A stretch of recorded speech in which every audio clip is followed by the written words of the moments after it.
Welcome back to the DJ Sessions, where we feature the best DJs, producers, and electronic music industry professionals from around the world. I'm your host, Darren, and right now I'm sitting in the virtual studios in Seattle, Washington. And on the other side, coming in from, where are you coming in today, Jerry? Where are you coming in from today?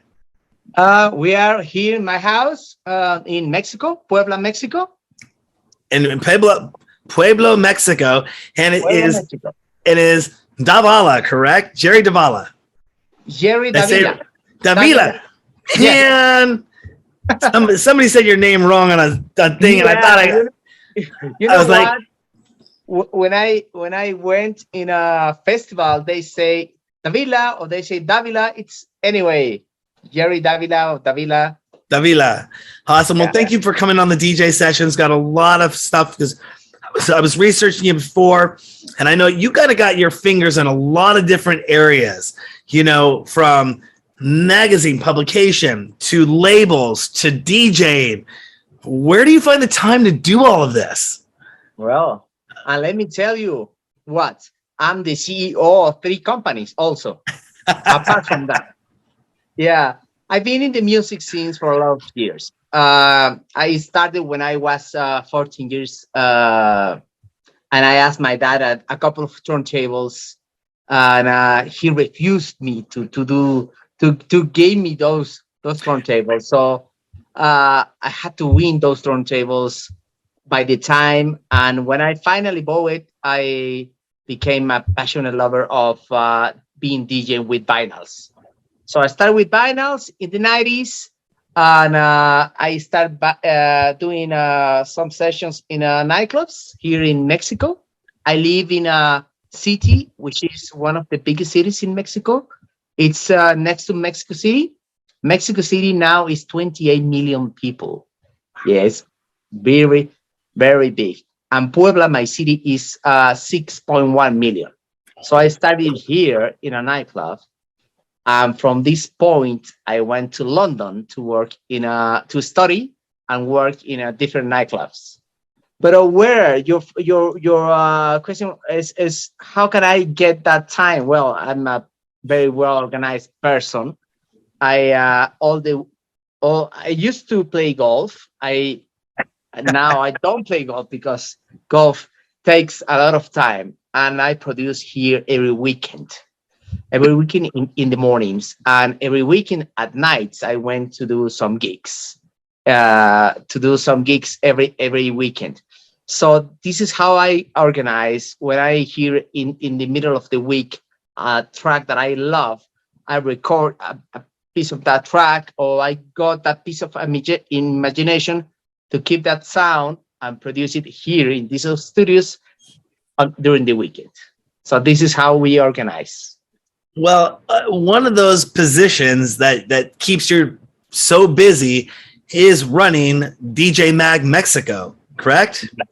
Yeah, that's correct. That's correct. And this is a great magazine. Let me tell you about DJ Mag Mexico. As you know, DJ Mag Worldwide is a great magazine. They have a lot of influence around the world. And you have to be very, how can I say, you have to have all the news every day to deliver all the music fans through the magazine that news. For example, today just minutes ago died one of the guys who play with Depeche Mode. I don't know if you know that. One of the guys from Depeche Mode died 1 hour ago. So no. The people who work for us says, hey Jerry, do you want me to put that on DJ Mag? Because those guys from Depeche Mode were one of the biggest guys in the music industry. I say yes, yeah, I think it's worth to publish that. So every day I took part of my time looking at those guys, what is going to be the articles of that day, the articles the next day, the next gig. Today also they publish Tomorrowland. They have a school for kids, DJ school for kids. That is the news of today. So in that way, I told you just two news that we published today. So yeah, it's all day working on different stuff, but I love that. So you actually help curate the content that's going to the front of DJ Mag. Of course. The last word of that content every day. You know that's and with so much news and so much stuff that's happening out there, you know, it can get quite overwhelming sometimes. You know, what do you look for when you're publishing a story to DJ Mag Mexico? Well, first is the main activity of DJ Mag Mexico, because we are in Mexico, is to push all the news from Mexico. So if we have an important content from the country, we have to go out with that first.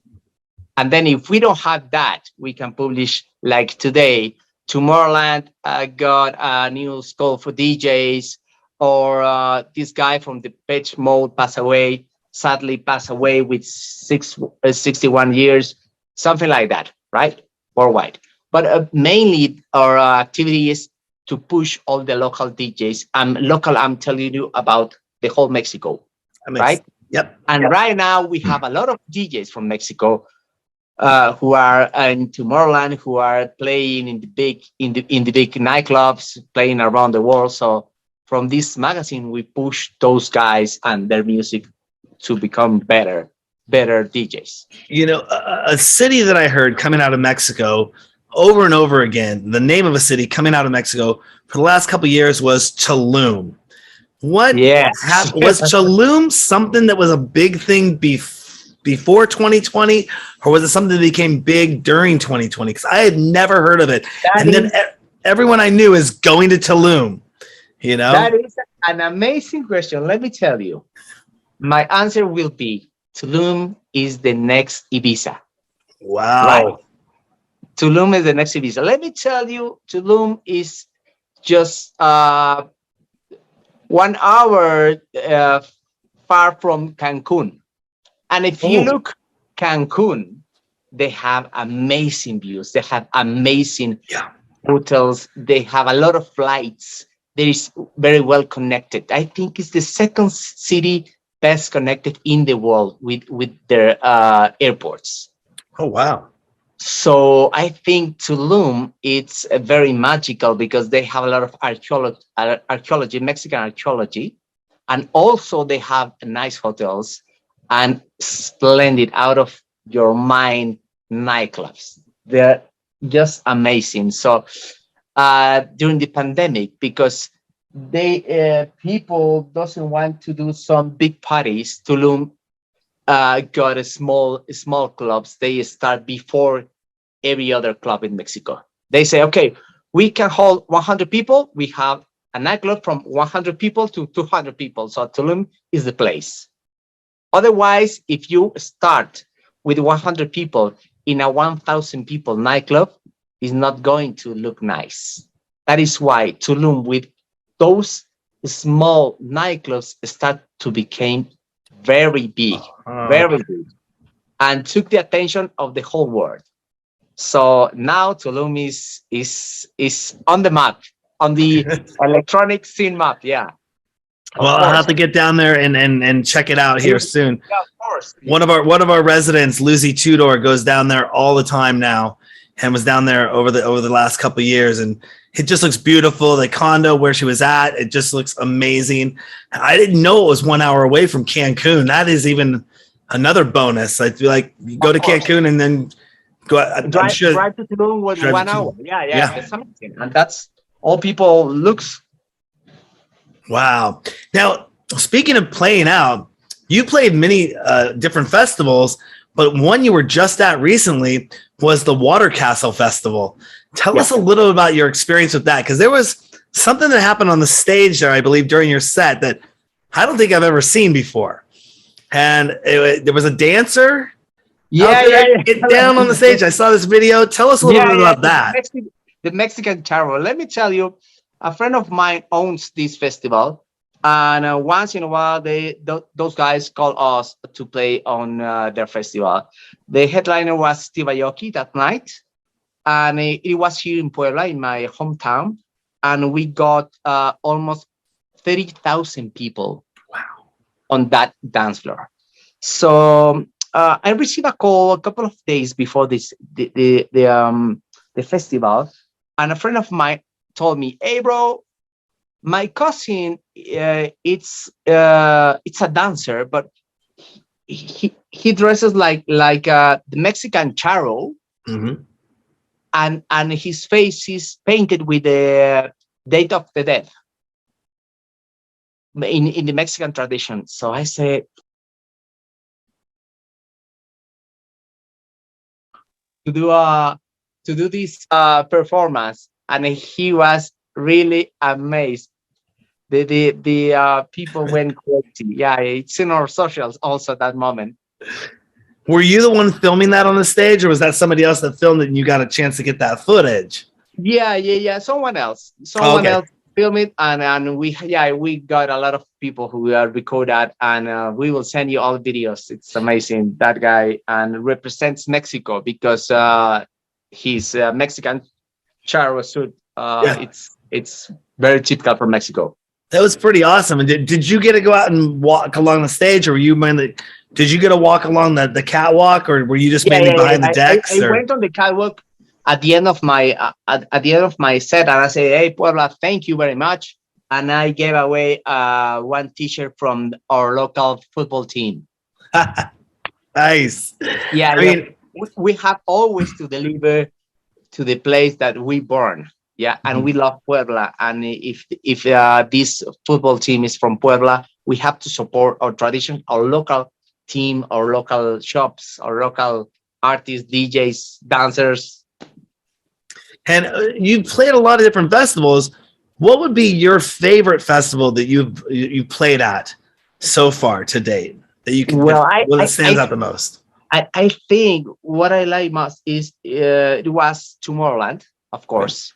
Tomorrowland in 2019, before the pandemic season, let's say.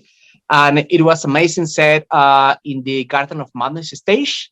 I don't know if you know this stage.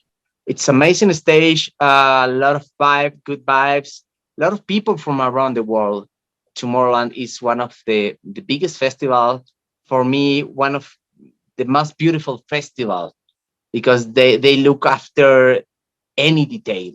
Everything is very well created. It's amazing. So I think Tomorrowland could be the first one. And also we went to EDC Mexico. Okay. EDC Mexico is huge festival. It's almost the size of Las Vegas. Wow. And they have 8 editions. So yeah, EDC, it's one of the magical festivals around the world. And EDC Mexico, it's it's a huge festival, very beautiful also. In Belgium, Daydream, we play at Daydream Festival. Wow. A little bit smaller than those ones, but very beautiful. We play also at Ultra in Mexico. We play Barcelona Beach Festival, Medusa in Spain. Medusa is one of our favorite festivals in Valencia. They have 6 years doing a big festival there. I got a chance to go to EDC last year for my first time, and was told that a person that I went with, they'd gone 5 years in a row prior, and they were kind of like, it's kind of dead. It's not really that packed. And I'm like, what do you mean? This place is packed, because I'd never been to a massive festival like that before. And he goes, no, you can see the pavement. It's not packed. And it was very interesting to be at something that massive. I'd been to something smaller than that before, but one of the biggest things that we're looking to go to this year, it's on our agenda, I hope to see you there in person, is we're going to ADE for our first time this year. All right, good. Yeah, okay. So we'll be there the whole week. We got Airbnb. We're building up a lot of ramp up to get to it, and we're talking with some people to do some pretty big stuff there for our brand, for being on site for our first international festival, or I should say our first international music conference. But it's 400,000 people a day for 7 days. Yeah, it's crazy. I hear it's everyone who's anyone is there, and it's business during the day and kind of party at night. Yeah. But the relations that you make on that conference, they're just amazing. Yeah. You can talk with very interesting people, with people who creates visuals, who creates radio, music, singers. You have everything. And it's so funny you bring that up, because the DJ sessions for years, our brand was featuring DJs, interviewing DJs, producers, and featuring guest mixes and our resident sets. We just decided a few weeks ago to open up the floodgates to start talking to all industry music professionals. So if they're in lighting, they're a promoter, they're a booking agent, they're a label owner, they're a sound engineer. It isn't just about the DJs and doing that anymore. We want it to be fully industry integrated with the electronic music industry, because there's a lot of stories to tell of what happens behind the scenes, the magic that makes things happen. And sometimes these people don't get talked to that often. Sometimes there's people that stay away from the lights and the cameras and the action, but we want to make sure that we're highlighting everyone. We're really taking our brand, the DJ sessions this year, to a much more international level. We're super excited about that. And ADE is going to be our kickoff for that. And then following right around the corner, we're looking to come right into Winter Music Conference, then IMS, then Sonar, rinse, wash, repeat, and just start getting that international footprint down. And also traveling possibly to Mexico City, Tulum, coming down and visiting you down there. You are very welcome to be here. Thank you. Has the biggest crowd you've ever played for also been your best crowd? Or have you had a, like, would you say, I played for 30,000 people at Water Castle? Was that your best crowd, or was there somewhere where there might have been a better crowd, smaller crowd, or a bigger crowd? It depends on the country. Let me tell you, for instance, even though Spain and Mexico are really connected because the culture, if you go to Spain, they have different community than Mexico. So because we play very often in my country, and I know all the customs in my country, all the things that happen in my country, so I can control better this crowd than that one. So perhaps in Spain we have 80,000 people on stage, but in Mexico with 30,000 people, you spend a better time because you speak the same language, the same music language. So sometimes I can play a track from the 70s or from the 80s, but that track was famous just only in America. And I connect with that people in America. But if I do that in London, they will say like, this guy is crazy, bro. We don't know that track, right? So that is how I describe the people. But I play a lot of time in nightclubs with 300 people, 800 people, 500 people. With that small crowd, you test your music and you start to read the public, the guys who are you playing for. So sometimes in a small crowd, you learn more than in a big crowd. Absolutely. I remember one time I was watching Benny Benassi. He's on stage. I was backstage hanging out, and he stopped the show and he said, "Hey, I'm going to play this track for you. I have like 7 or 8 different versions of this, but I'm going to play this track for you right now. I want you all to hear it. This is the first time you're hearing version number 6 or something like that." The crowd just lost their mind. It was an awesome track, but it was the first time I had seen somebody actually announce they were testing their music out on an audience. I mean, sometimes you throw it in the mix and see what happens and see what works. But for him to here's what I'm going to do. This is a new track. And he dropped it and was like, okay. And then you remember your synth and you say, with the people is jumping on your track. You say, okay, I play the correct keys on my synth. Or perhaps, that is too much. for this track, right? Yeah. I was looking yesterday to the David Guetta set from EDC, from this edition of EDC. Mm-hmm. And when this guy start 5 or 6 tracks after he said, this set is for you. It's not for radio. This for you is not for radio. So what is the meaning of that? It's, I'm not going to play commercial tracks for the radio. Mm-hmm. This is for you, for the ravers. So he went very hard on the mix, on the tracks. Because if you see David Guetta in Ibiza, you mainly hear techno music.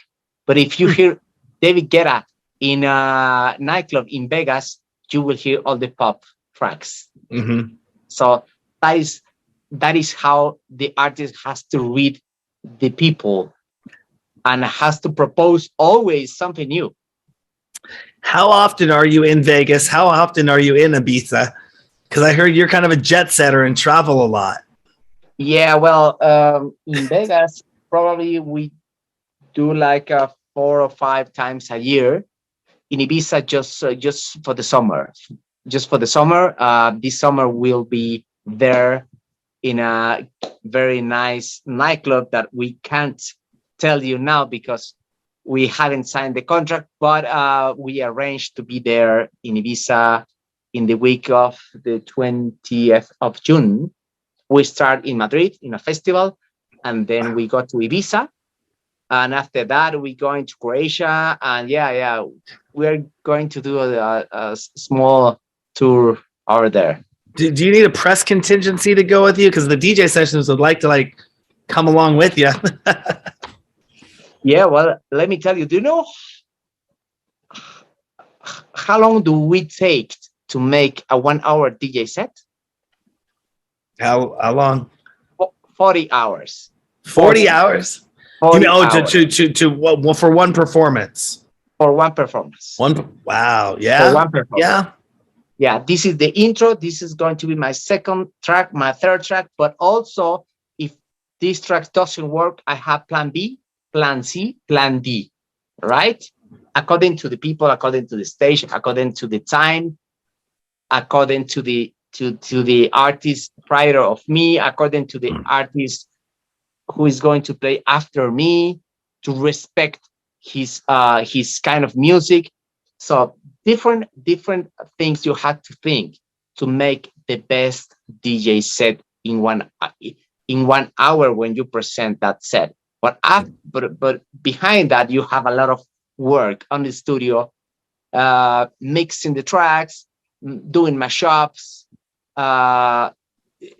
shortening the tracks, getting the best vibe of the track, just only that part that I want, getting a lot of capellas. Yeah, that's interesting. So it sounds like there's a lot of technical production that goes into producing these shows. Of course. And something can go wrong during a show. What's been the worst thing that's ever happened to you on stage? On stage, a lot of things. In Spain, the USB went out. Someone started to jump in on the DJ booth, and the DJ and the USB, the pen drive, went out from the CDJ. So start the emergency loop. Yes. And I went like, what happened? And then I saw the USB outside the CDJ, and I put it on the other one, but it's was like perhaps 30 seconds. But when you are there, it's like 1 hour, bro. So that loop from 8 bars, I convert from 8 bars to 4 bars to 2 bars to 1 bar to 100, and then stop that track and start with a new one on the next CDJ. And people said to me, "Oh, you did a failure. You did it on purpose." I said, no, it wasn't on purpose. Yeah, I had that. Also, another gig in Mexico City, very crowded gig. I jump into the stage without earphones, just only with my pen drive. So, and my earphones went at the backstage like 100 meters away. So I turned around and saw the last DJ went down from the stage, and I say, "Hey, a friend of mine, Bros Rodriguez. Hey, bros, lend me your earphones, please." And he was like, "Hey, bro." But yeah, you have to improvise. I think because there are live shows, you have to improvise. Sometimes the equipment fails. Sometimes in a nightclub, also in Tijuana, the power light went off like 30 minutes. And I was like, bah, bah, bah, bah, bah, boop, everything out. The power plant just turned on the emergency lights. And I went like, everybody, boo. And what can you do? That's a failure. Yeah. I mean, you just got to go with the flow. You have to improvise. You have to talk. But honestly, I think the worst situation for me. I was playing in the Medusa Festival before Dimitri Vegas. No, after Dimitri Vegas and before Lost Frequencies. Because of the role, they say, okay, Jerry Davila could be there. 11 p.m. main stage, full, very packed to the main stage. And the stage manager said to me, Dimi and Mike just only had 3 players and 1 mixer, because we disconnect one of those players that player wasn't good. So we replaced, and we have now here the good player, the 4th player that we want to put before you get into the stage. And this stage manager told me that just like 2 minutes before the gig, 2 minutes before Dimi and Mike ends. So I start thinking, okay, how long is going to take to replace 1 player, connect everything, link everything, and the people down there has many other stages to walk. So I say, what can I say? And I went to that gig with Robbie Rice, a great MC. So this guy went with the microphone to the people and, hey, how are you in Spain? And everybody, now we have a new show from Jerry Davila from Mexico. How many people went to Mexico? And I start talking with the people. And after that, everything was settled up, and I started to set. That minute, bro. 5 minutes? Like 3 minutes, but it was half an hour for me. Because after Dimi and Mike, people go like, okay, I saw everything. Those guys are the best of the world. So thank you. Right? Yeah. Yeah, amazing. Is there anything that bothers you, or that's like a pet peeve when it comes to playing shows?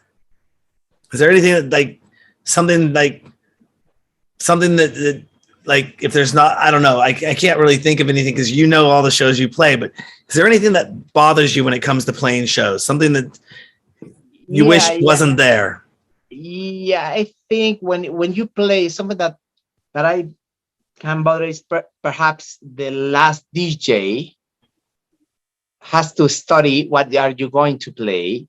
So he has to end his set in the good way and leave the mixer and everything like as he found. But the pitch was plus 16, like that, and the mixer, all the filters are closed, and perhaps this guy play just for fun, like 3 or 4 hardstyle tracks, when you are going to start perhaps in that set with house music. Mm-hmm. So it's like, this guy has to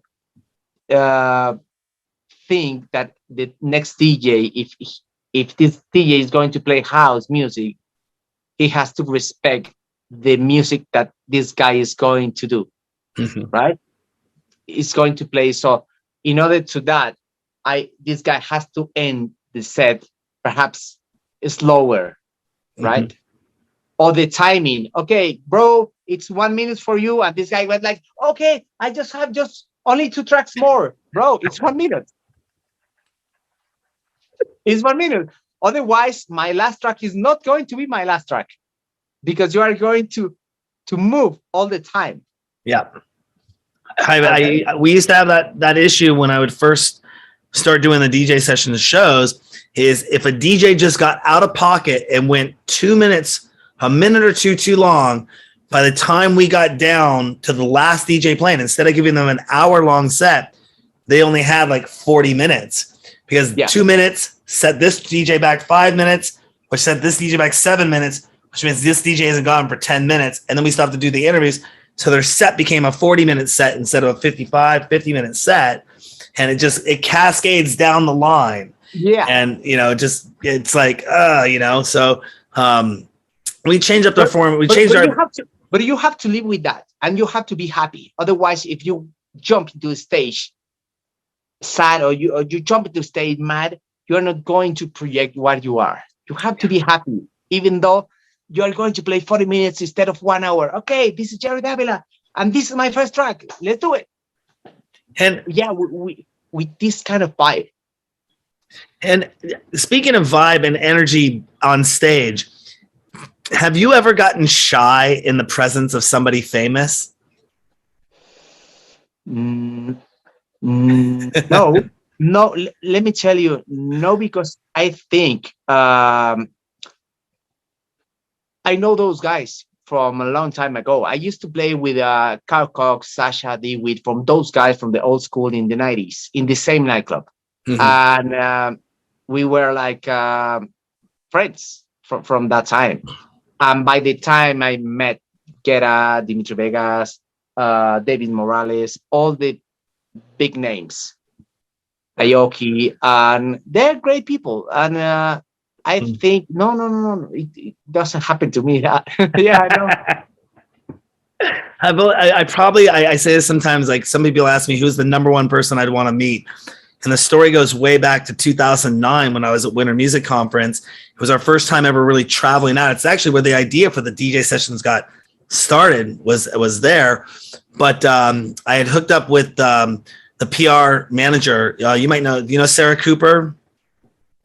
Sarah Cooper PR? Yeah. She works with Dave Dresden. She works with Carl Cox. And we had contacted and got in touch with her. And she had set up a whole round of interviews for us at an event with Dresden and everyone else, but Carl was there because Carl was putting on another event. It was supposed to be a special, it wasn't a popular, like what they weren't announcing. It was going to be a pop-up event with Carl Cox.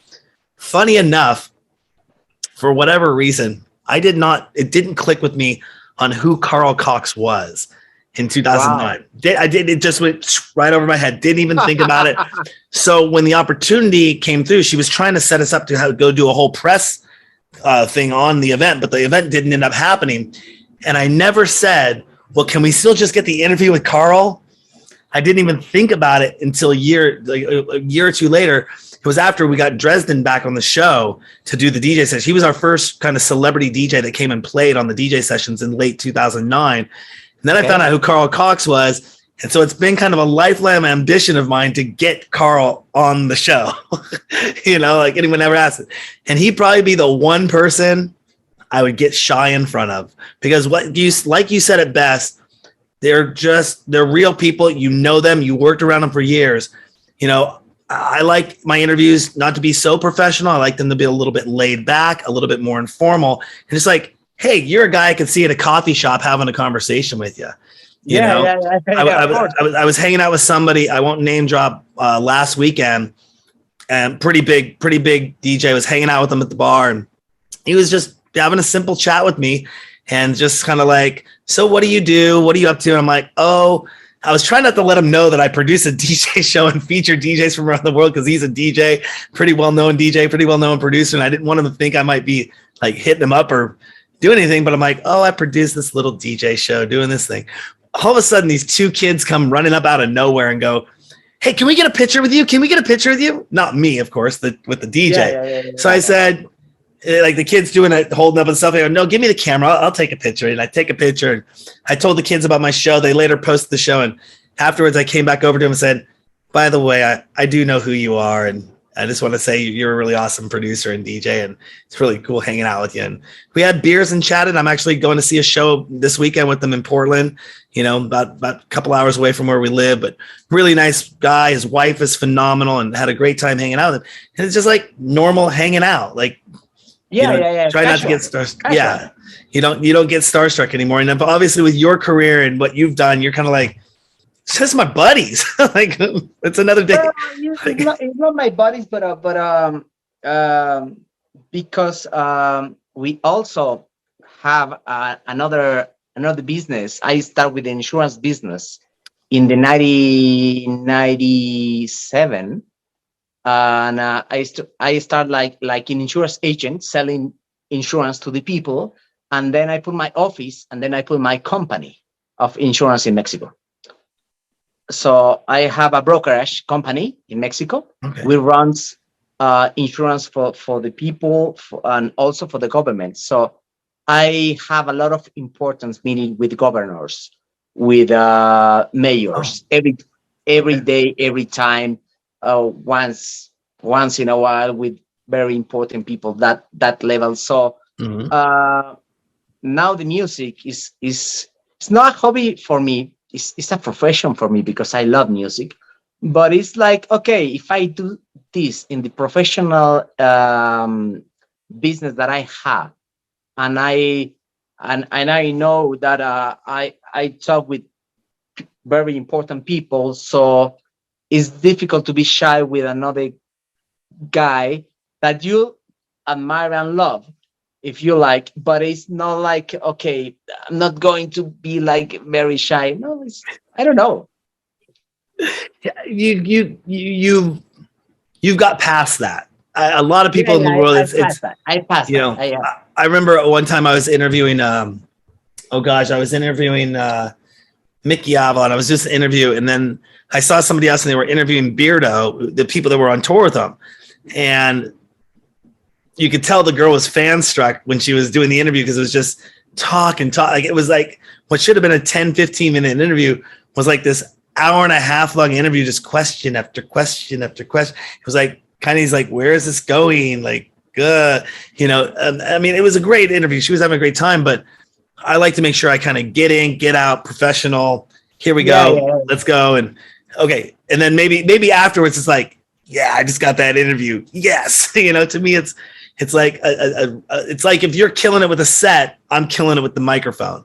I like to do that. So here's something though. You mentioned you own an insurance company. You do a lot of different things, but let's talk a little bit about your music labels. You got Protocol Recordings, Union Recordings, Mix Mash Recordings, Beat Recordings. I mean, 4 different labels. Why 4 different labels? Tactical Recordings. What? Tactical Recordings with Rock and Crown. Tactical. That's a new one that from last week. We released a couple of tracks there. Or Circus Recordings, Beat FM Recordings, Dammove Recordings. What other? We have Smash the House, and yeah. And so, why so many labels? Why so many labels? That's an interesting question. If you are a DJ and I play for you a track that I did, and perhaps that track is EDM, and if you are not EDM lover, that track is not going to connect with you. To start a track, remember that you need a lot of values. You need, for me, how can I see the music works? If I start a track, I have to check that I have a good lyric to transmit to the people some ideas. I want that girl or that boy driving in his car and then turn it on and turn it up the volume and start singing, oh, blah, blah, blah, blah, because I love what this track said to me. Mm-hmm. But perhaps if that drop is EDM, is going to be like a track that is going to become famous, and then after that you're not going to have nothing because it's not going to stay there for a long period of time.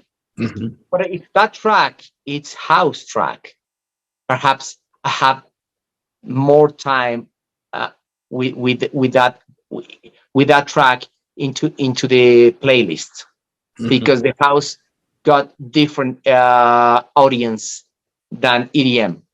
But you play EDM at the main stage, so you need different kind of music to get involved with the people. So in 1 month, I'm going to release one track with a LA rappers, a hip hop track.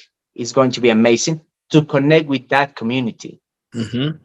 Last year, this time, I did a track with a Spanish guy called Iñaki Garcia with Union Records, and we did two tracks with him, and with the vocal of Mimi Barber, which is a great Spanish singer. And we did 2 tracks, and if you see in Spotify, the graphic is all the way up, all the way, all days. We don't have less than 5,000 plays a day with that track, because that track connects with that people, with the sea, with the vacations, with holidays, that kind of scene. Ibiza, Acapulco, Cancun, that track is for that kind of people, right? So that is why we find a lot of different labels. We don't stick with any label, because nowadays I think DJs has to try different labels. Yeah, and speaking of labels, we're really excited that we're looking at in Q1, Q2 of 2023, we're going to be launching the DJ Sessions label. All right. And we're super excited for that. It's our first venture into that. We're really looking forward to working with the team that we have and working everything up to start releasing some tracks. We work with a lot of great producers, and we want to open the door to other people that are producing tracks. I'm more partial to the house sound because that's what I love. We haven't exactly decided what it's going to go towards yet, but you know, it's going to be an interesting experience because I've never gone down that pathway before. So are there any tips that you can give to new producers out there? If you could give one tip to a new producer, up and coming producer out there, what would that be? I think one tip is stick to an idea. Sometimes you have an idea and you don't finish that track because the next day that you produce that track, you hear the track and you say, no, that is rubbish. I'm not going to play that. I don't like that. I don't like that track. Because you didn't stick the idea. Stick the idea. Sometimes ideas can be great. Sometimes it is not going to be great, those ideas. But if you stick your original idea, you have some content. Make good masters of those tracks. It's the second tip. If you make good masters, some labels hear the master and they don't like the master. They like the track, they like the idea, they like vocals, they like your sound, but they don't like the master because you didn't spend good kind of money to do state-of-the-art mixing and master for that track. So the second tip is to spend a lot of money. I mean, not a lot of money, but enough money to sound good. You know what I'm saying? Good money to sound good. DJ can't be the producer, the singer, the guy who does mix and master. Is not going to happen, bro. Right? And then the third idea is once you have your track out, get engaged with some different communities on Spotify to generate different playlists and be heard by different countries with different people. What makes you angry? What makes me angry? I think sometimes, as we say in Mexico, if you give love, you hope you will receive love from the person that you are sending that piece of love, right? In Mexico, we say, if you give love, you get paid with love. So if you give love and you don't get paid with love, that is what I could make me mad, right? Because sometimes you support some DJs, actors, producers, labels, radio stations, whatever, and they went back like, okay, Jerry, thank you for the support, and I appreciate you can support me again, right? But they don't give back nothing. So that is what I kind of hate in my life.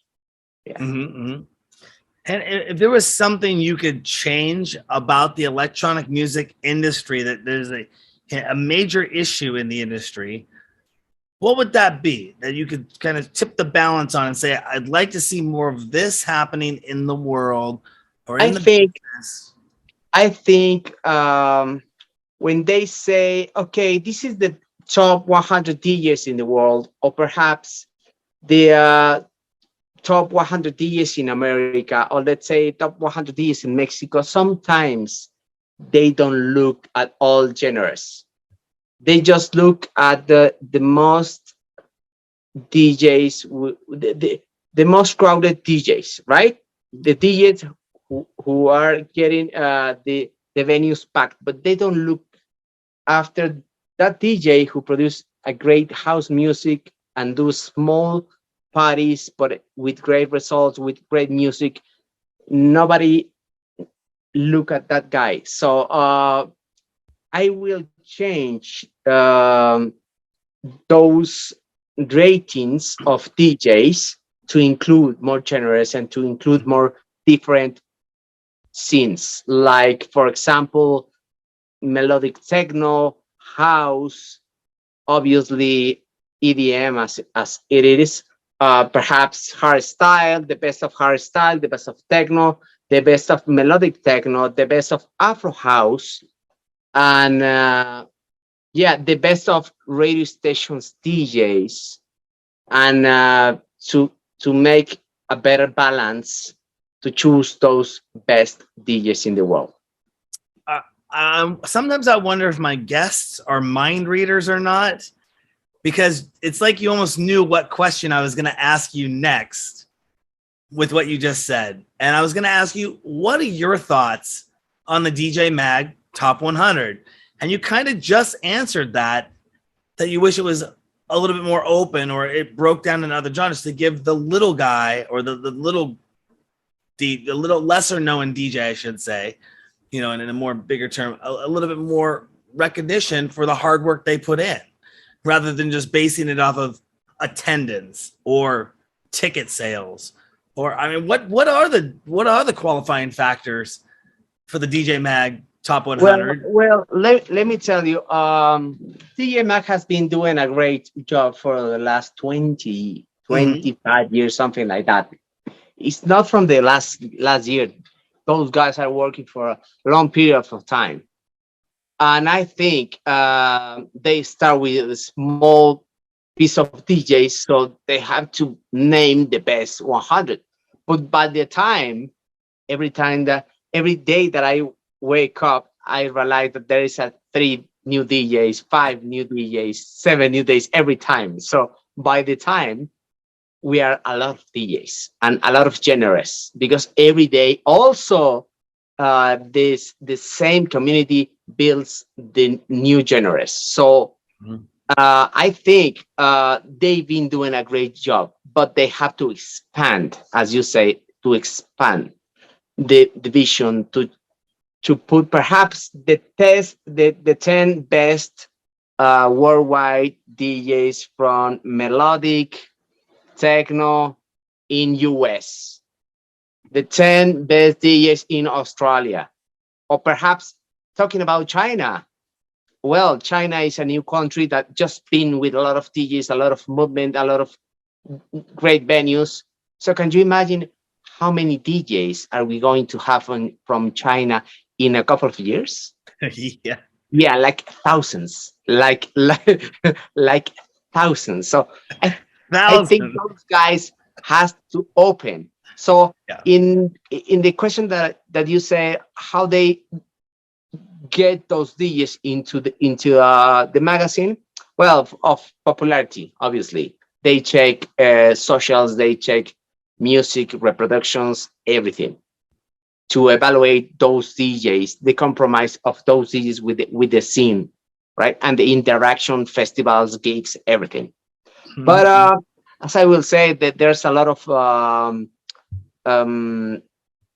radio stations that they do perhaps top 10, institutions like DJ schools that they also do top 10, top 100. And I think in certain amount of years, we will have a lot of people who qualify, or companies who qualify the top 10 or the top 100, depends on the circumstances of those DJs. And even maybe like, could they add in the list? Say, look, if you made the list this year, you're not eligible to make it this year because we want to get the top of this year. Not, I mean, I have nothing against David Guetta or Tiesta or any of those guys at all, but their names are constantly always there, always there, always there. And how do you, I mean, I guess they're always doing good work. And and the music, let me tell you, Darren, and the music is from those guys is always there. That is because of that. So what happened with the guys who perhaps play techno, make techno? They say, I don't like DJ Mag because they don't look at us. They just EDM music or it's festival music. Okay. So a couple of years, the owner of DJ Mag started to do another top 100. Okay. With alternative, more techno and different DJs from this original list. But I believe that we need to have a lot of lists, a lot of different lists, because we are too many people, too many DJs in the world, and we will expect thousands of DJs from China, good DJs from China. I like that China. Looking at that, you're right. There's going to be 10, maybe 10,000. I mean, with the population over there, I mean, they have like, yeah, I mean, that's going to be huge. And then just imagine what the nightlife scene is like over there. The nightlife scene is going to be like, I don't know, perhaps thousands of clubs in one city. Yeah. Thousands of good clubs in one city. Good clubs. In one city. Yeah, in one city. So can you imagine how many people do you need? How many DJs do you need to fill those positions? Yeah. So by the time they're going to be good DJs, so you have to name on the top 100. So it's going to be like, oh, we have a list of 10,000 just to name 100. It's difficult. Exactly. But I think people who is not in that list and is good enough, they know that is good enough.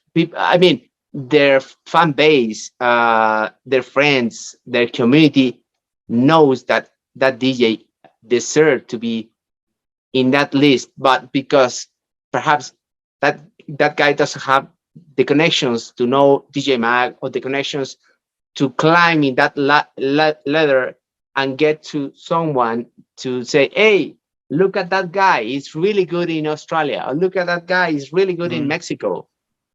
Yeah. They don't have the opportunity to be in that list.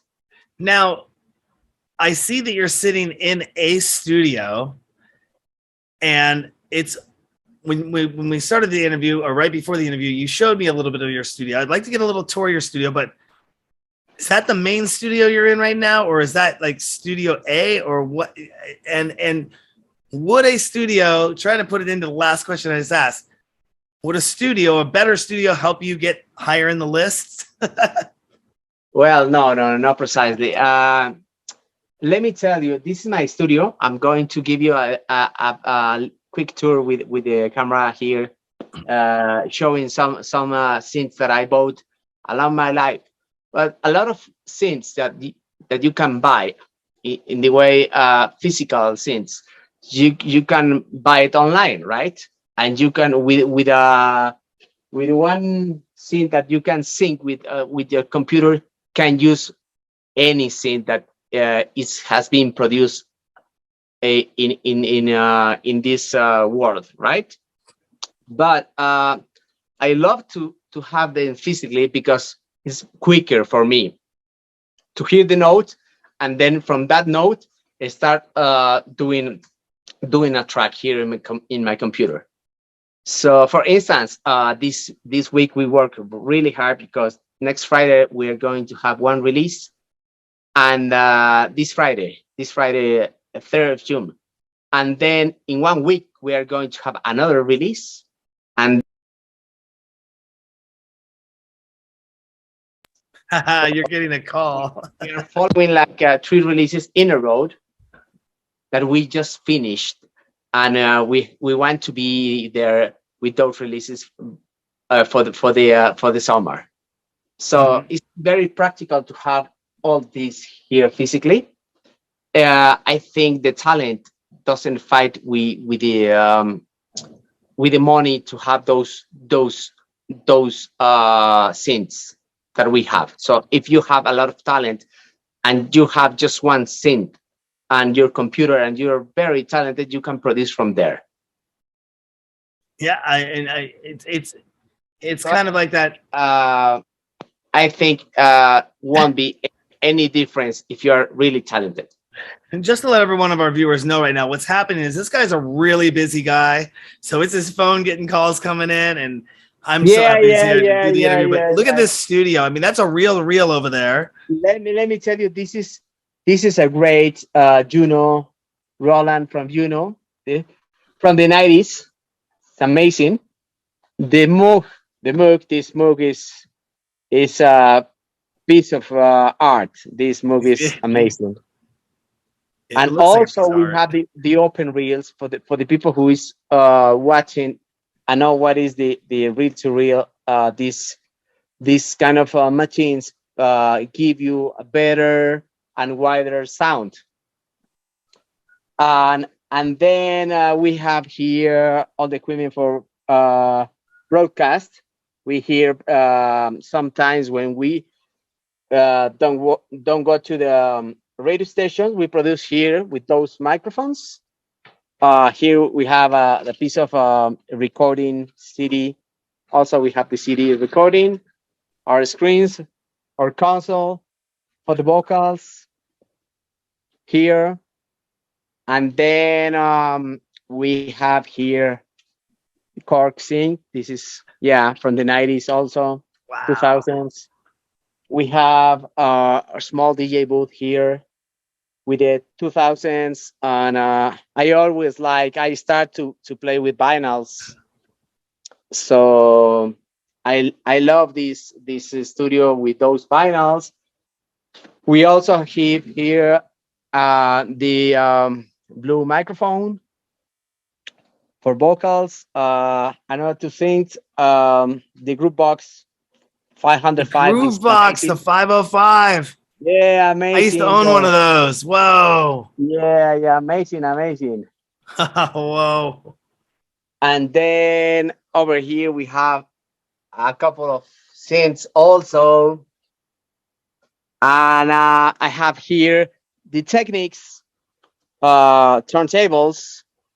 Those ones are pioneers. Oh. But we always play in the old times with Technics. So we bought also Technics. And this mixer, I love this mixer. This is a Model 1 mixer. Do you know this one? No, I'm not familiar with that one. Okay, this is one of the finest mixers in the world. In fact, this is the 300 of the world. This one, the 300 of the world. Wow. And if you see Carl Cox, you see Nick Van Schulin, you see a lot of techno DJs play only with this one. Yeah, you have a lot of filters here. You can regulate the bass, cutting different frequencies. That is amazing. This is amazing. And also you can play the back-to-back. You can plug here one DJ here and another DJ here. And this A and B can, this is the cue for this DJ, and this is the cue for that DJ. I've never seen one of those before. Wow. So you can do a back-to-back without hearing the other DJ track. You can hear here a cappellas. Let me see if it's, let me turn it on.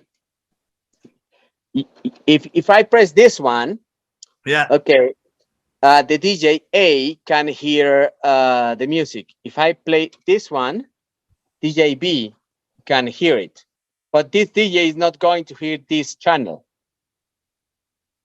Wow. So that is amazing. You have your frequencies on the booth also. And I heard a little bit of history from the 90s. The the Roland 727 and 707. Yeah, those small ones. But last time I told you that this is only my studio, my closed indoor closed studio. But outside my studio, I have like a main cave. So I'm going to show you the main cave, and I'm going to show you my sound here. Oh, we have HG sound, okay. yeah, and this is my home studio. Let me show you. Comes with a pool table. All right. Yeah, pool table. Comes with a bar. Yeah, this is the place. And let me show you. This is the DJ booth that I play. Let me turn it on. And we have here Denons, the new Pioneers 3000s, the new Pioneer V10, and then we have here the Technics, 3 Technics, right? Because we love vinyls. And this piece of art, do you know this one, Urei? This is an Italian mixer, rotary mixer. No, I've never seen that before either. I feel like I'm in an episode of MTV Cribs right now. This is Urei. This is a great mixer. And obviously we have this compressor here to avoid peaks. This compressor is amazing. Here we have, let me check. This machine is also really good. Let me turn it on. So if you go to Vegas, for instance, in a nightclub that we already know, a lot of nightclubs sign with Denon. So if you don't have Denons, if you don't have practice on those Denons, you can't play on those nightclubs. So yeah, Denons is great technology. I love those, and also Pioneer. Well, what can I say? And on this side, I have 7,000 vinyls collection. Wow. Oh, wow. That is awesome. So this is my main cave. This is the DJ booth. I have a lot of friends who spend time here with me playing on those players. And from here we have three screens on the front just to project the visuals, right? Obviously DJ Mac always with us. Yeah. Well, so what do your neighbors think when you fire that system up? No, they went crazy, bro. They go like, if you are not going to invite me, don't turn it on. Awesome. Well, technology does move pretty fast in DJ land. And if you could think of something that's not on the market today, but in your vision would be really awesome, really amazing, what would that be? Well, I think sometimes it gets a lot of complicated to move from one club to another club, and you get that club and they don't have perhaps CDJs, right? So sometimes it's been a lot of controllers, good controllers, But the nicest controllers, the better ones, doesn't have USB slots, and you have to stick on the computer, and sometimes computer and clubs are not really stable. No. Yeah. So what happened if you get a controller that holds like 2 TDAs, one mixer with USB and screens? Mm-hmm. So what happened with the DJ that you have to attend a small crowd on a nightclub, and they say we don't have CDJs. Okay, let me go with my big controller with screens and USB to do a professional show. Because we hit a lot of nightclubs with lasers, everything, but they don't have CDJs. They don't have even the 800s, the CDJ 800. You went like, what? You spend a lot of money on lasers and you don't have CDJs? That's crazy, man. Is that something because of insurance or the replaces them, that DJs go too hard on the gear when they use it? I think those venues were built with from the owner's vision. Like, I would like to have good sound. I would like to have lasers, good leather seats, big bar, everything. But they don't see the DJ request. And they say, no. I understand that with any controller, any DJ can play. And that's not good. They have to spend in a good CDJ to hold any DJ there. Otherwise, if you will get a guest DJ, a professional guest DJ, this guy is going to ask you for at least 2,000s. And because the venue doesn't have those 2,000s, they have to hire or get from any part those CDJs, and sometimes they aren't well connected, or perhaps with some failure because it doesn't belong that equipment to the nightclub. So, if you had to go with Denon, Pioneer, which would it be? That is very difficult. Very difficult. I start with Denon. In fact, let me show you. I have my first mixer Denon here in a rack. Let me move this around. Can you remember this one? This one. Oh, yes. Yeah, the little Denon ones. Yeah, the Denon 2600. Yeah. And wow. Yeah, this one. So I start with that. Denon is very reliable, but nowadays Pioneer is the standard. So you have to get to Pioneer right now. But if I say Pioneer is not a standard, perhaps I would rather Denon. They have more technology. They have more stable software on it. They have a lot of featuring. They have, for instance, those are the 5,000s. Now they went out with the 6,000s. I think the 6,000s got memory inside it, so you can keep the tracks inside the CDJ, inside the player. I think my friend has one. It actually has hard bays for hard drives. Yeah. So it's just you got everything right with you on your deck. You just go, and then it has. And they have also two players on one deck.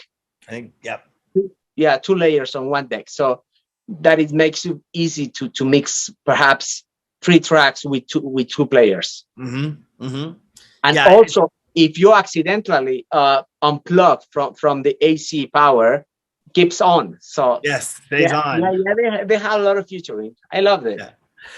If you could do one dream project, something that you've always wanted to put together, like an event, what would that dream project be? Or it doesn't have to necessarily be an event, but something that you have always wanted to do. And budget's no limit. There's no limit on budget. You could just pull out the Black American Express card and say, I'm doing this. And put on a show or whatever it is, what would be your dream project that you're maybe working towards or that you're working on? Well, we are working in one dream project. I have a friend who is really big on social network. They have the largest crowd, crowd in Spanish on socials in the world. Wow.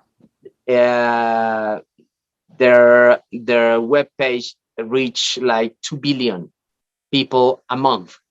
So can you imagine to do a virtual TV channel or a virtual DJ program on that platform to show the world all DJs? Like, okay, we are talking about Seattle. So the best DJs in Seattle are those 10 guys. And that guy got that ability, and that guy is very good on that. Okay, tomorrow we are going to talk about Los Angeles DJs and to show every part of the world. Because in my life, we've been traveling around the globe a lot. And every part that I hit, someone amazing, beautiful, like very smart, came to me and said, hey, Jerry, look, I'm doing this project, or I'm doing this track, or I'm doing this radio show, or that idea with the music. And you say, wow, that is amazing. So can you imagine to show the world like MTV used to do with the videos, right? How can you show, as you do in your program, in your platform? Can you imagine the new tracks? Could be new tracks, could be new DJs, could be like a TV series, whatever. But showing the world what is behind every DJ in the world could be like my idea, my goal. Yeah. You know, it reminds me of what Mixcloud is doing, what Twitch is doing. You know, there is another website out there. It slips my mind right now, but giving DJs the ability to stream live. And the one thing I don't see a lot of this happening from, you see a lot of people streaming live from their bedroom or from their home studio, but people are not streaming live from venues yet. And I know that sometimes the owners and the promoters can say, don't stream my show live, because then people won't buy tickets for it. They'll stay at home and they'll watch it from home. They won't come down to the venue. The venue doesn't make any money at the bar. Then the promoter loses their contract because they didn't do enough bar sales or bring enough crowd in. And I'm wondering when that stigma is going to finally be dropped and saying, you know what, I am streaming live from here, and it's going to be part of my show that I go do. And I know sometimes DJs don't want their shows being streamed live because they have a very specific show they're going to, like, if they came to Seattle and they streamed it live from Seattle, and then somebody from Portland was watching it and they said, oh, I watched the show last night, I'm not going to that show tonight, because they already watched it online. But then, you know, the thing I would say is people that want to be there physically will be there physically. People that want to stream it online will watch it online. Do you see pay-per-view, because of what happened over the last few years with so many people jumping online and doing live streaming and becoming so acceptable, that we will start seeing more pay-per-view or more live streaming coming from festivals, events, and clubs? I think if we show the world some show with good content, we can get into a pay-per-view and we can have a lot of crowd. Obviously, you have start for free, and you have to deliver a good product with good interviews, with good DJs around the world, different kind of interviews, different kind of people, different areas of the world, different states, different countries, whatever. Can you imagine talking here in this phone call with a Chinese guy talking about their experience on the electronic music and their culture against electronic music, and just open like 5 years ago those guys to the electronic music that we hear now in the world? So that is really crazy. So can you imagine to get all those opinions, ideas together in one show? Obviously, you will have a lot of pay-per-view, growing up with people paying for that. Well, we're working on it. You will get it. You will get it. Thank you. You will get it. You will get it. You know, I definitely see that. Yeah, especially with virtual reality and augmented reality coming into the marketplace, how that's going to change the end user experience. Where I might be able to be in my living room, but put on my AR, VR goggles and be in the nightclub with people in the nightclub, but also in virtual reality in that nightclub. Yeah. So I can be right there dancing in my living room. The only thing that you are not going to get, it's the drinks from the nightclub. Yeah, the drinks from the bar. But you know what? I've heard of this. They have, I mean, McDonald's has already made a virtual environment where you can go into the virtual environment in virtual reality and order the food and then have it delivered to your door. Wow. So could these nightclubs make special drink packages? I've seen this for virtual New Year's Eve parties where they ship you a box and your champagne glasses, your flutes, your liquor, your alcohol, all your stuff for that party is in a box that they ship to your front doorstep. So then you get the box and then you party with that with your friends at house like you're with the club doing your thing. I've heard of that happening. So, of course, you aren't going to be able to go to the bartender and get a drink, but could you buy a VIP experience or something that comes with a bottle shipped to your door and that may put you in a special chat room or let you get behind the stage and let you see different camera angles and experience the club in a 3D VR environment? You know, we're already working on stuff like that. I mean, that's like version 2 of our nightclub. We're in beta right now, but that's where we're seeing that go. And then we could charge a door fee to come into that nightclub, you know, and then charge maybe say, oh, if you're a member. But let me ask something. Yeah. Okay.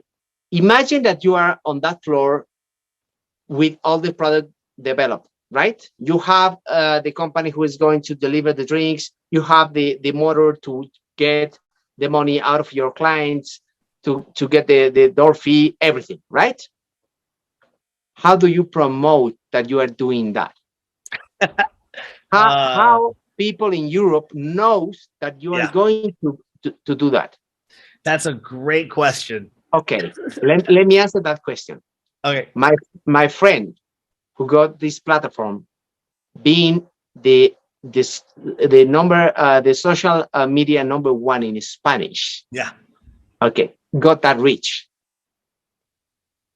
So if you got that reach already with their videos, with their content, if I got in that platform and say, okay, let's in the DJ world, we have that, we connect like this with all the Spanish crowd in the world in one video. Yep. And from that point, if you have a good company behind that, that is going to be the success of this business.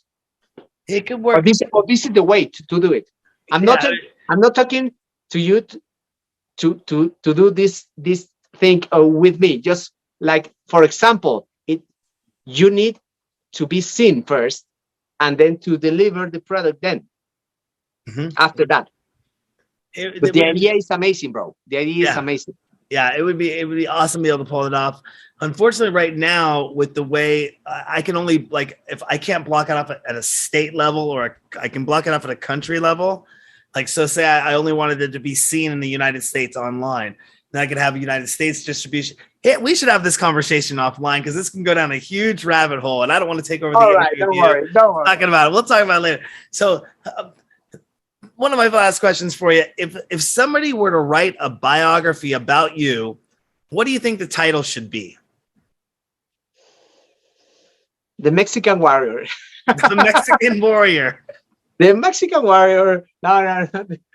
Yeah, I don't know. It's difficult. It's difficult to qualify yourself, right, in the music. But we've been doing, and I did a lot of things for Mexico, for my country, for the industry, for another DJs who work here in Mexico, doing festivals, radio, magazine, everything. We brought a lot of shows, so I think could be one of the DJs who promote big festivals, radios, electronic music in Mexico, Jerry Davila, whatever like that. Yeah, something like that. And I did hear a little birdie told me that you're going to be playing in Vegas a little bit more often. Is that correct? Yes. Can you talk about that? That's not yet because we haven't signed the contract yet. Okay. But yeah, we have a couple of offers in Vegas, and for us as a Mexicans to be successful in United States is like a huge dream, right? We are going this summer to attend 3 festivals in Europe, mainly 3 big festivals. So we are going to be there in 15 days, and we have to be back for August to attend some gigs in Vegas. Okay. So yeah, and what we want after that is if I can connect another DJ to play in Vegas or to play in that festival in Europe, I will do it. Why? Because I believe that if you do good things to another people, that goodwill is going to hit you back, right? And you will have a better path every time. So every time that we play in another festival, a new festival, always I said to the Mexican crowd, to the Mexican DJs, okay, I'm going to that festival, but I hope I can get more slots for more talented DJs next time. And we always accomplish that. And we always support that people, right? And always you make new connections in every gig, in every nightclub, in every festival to build better music, festivals, radio, ideas, everything. It's amazing. Yeah, we're really excited because I have a partnership, a new division of my business going down into Phoenix, Arizona, which puts me just a little bit of a puddle jumper right over to Vegas. And I plan to be spending a lot of my time down in the Southwest down there. So I definitely want to come see you when you're in Vegas, when you're stateside. What are the 3 festivals you're going to in Europe? Well, we're going to the biggest festival in Madrid, in Spain, which is a summer history, a summer story festival. They have a lot of years doing this festival in Madrid, and it's really crowded, really packed. That festival holds, I don't know, perhaps 50,000 people. So it's going to be the 18 and 19, I think, 18 and 19 of June. So because of the timetable and the jet lag, we are going to go there, a couple of days before that. And then we are going to be on Ushuaia, Ibiza, on that party, Garden of Madness, from the party from Tomorrowland, produced by Tomorrowland, hosted by Dimitri Vegas and Like Mike. And we are going to be there on the 22nd of June. And then after that, we are going to hit Ultra Croatia. We've never been to Croatia. So Ultra Croatia is going to be a huge for us. We play in 2017 at Ultra Mexico for different issues. Ultra Mexico disappeared. I don't know what happened with promoters, something like that. But we played 2 years at Ultra Mexico. It's been great parties, big parties. So we're going to attend these 3 festivals. We're waiting for some club gigs in between those dates. And we're going back to Mexico, to the border, Ciudad Juárez, which is the border to El Paso, Texas. Okay. To play with Afrojack in a festival on the 1st of July. That sounds like quite the middle of June and beginning of July traveling lineup, fun times for you. A lot. Now, so is that is why we produce a lot of music January, February, March, April to release now and to be on those gigs with, hey, listen to my new track and listen to my new track. And I know that it's a little bit crazy to have three tracks in 1 month, 3 new tracks in 1 month. But normally we wait like 1 or 2 months to release the next track, to promote this track, to give the correct promotion. But because it's more house music, more funky house music. And we believe that kind of music doesn't have expiration time. We go out with 3 tracks like boom. That's awesome. Well, I wish I could join you out there. I know you'll be back over here in Mexico soon. You're based out of Mexico City, correct? Puebla, Mexico. Puebla, Mexico. Puebla, Mexico is 1 hour from the south of Mexico City. Okay. So we are 128 kilometers from Mexico City. Okay, but can you fly right into Puebla? Yeah, you can fly. Yeah. We have connecting flights from US, mainly from Texas, and I think from Houston and Dallas, Texas. Yeah, those are the local airport international flights. I'd love to come down and check out that man cave in your studio in person one of these times. I really appreciate it. You're really welcome anytime. Thank you, Jay. And so is there anything else you want to let our DJ Sessions fans know before we let you get going back to work? Because I know you're a busy guy. Thank you.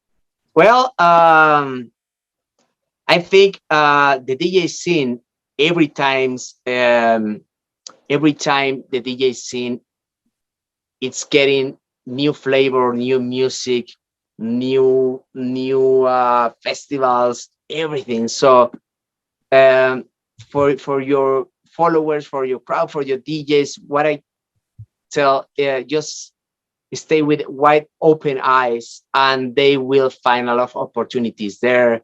I think we have a huge opportunity with nowadays with Beatport, all platform structures, Spotify. It's very easy to put your tracks on those platforms. So for the DJs doesn't have any good label, they can auto promote it, their music on those platforms and be here for the good labels for the good DJs or for the good producers, right? So I think we are at the right time with the right people like you. Yeah, thank you so much. And I think that's a great piece of advice. Just, it kind of sounds like just get out there, do it, put your music out there and, make sure that people are hearing it. People are listening to it. I have a good friend of mine that puts on the social medias all the time about producing music, putting it out there. Like, it's great if you have this, it's great if you have this, but if you aren't promoting it, nobody's going to know it exists, So making sure good promotions are into that. Where can people find out more information about you and what you got going on? Okay, Instagram, DJ Jerry Davila. Facebook also, DJ Jerry Davila. And I'm there. Twitter, I have my Twitter, but I don't use a lot of Twitter. I think it's for more political, people involved with politics. Twitter in Mexico is like for the politicians. So we don't use a lot of What's your thought on TikTok? TikTok, DJ Jerry Davila, but I don't have also a lot of content on TikTok. If you look at my TikTok, I have a lot of jokes with my cats because I own 5 cats in my house. So if you look at my TikTok, you will see a lot of joke with my cats. That's me with cooking. I don't use my TikTok for the DJ sessions cooking, but I use it more for I don't use it for DJ shows or anything. I use it more for my cooking videos.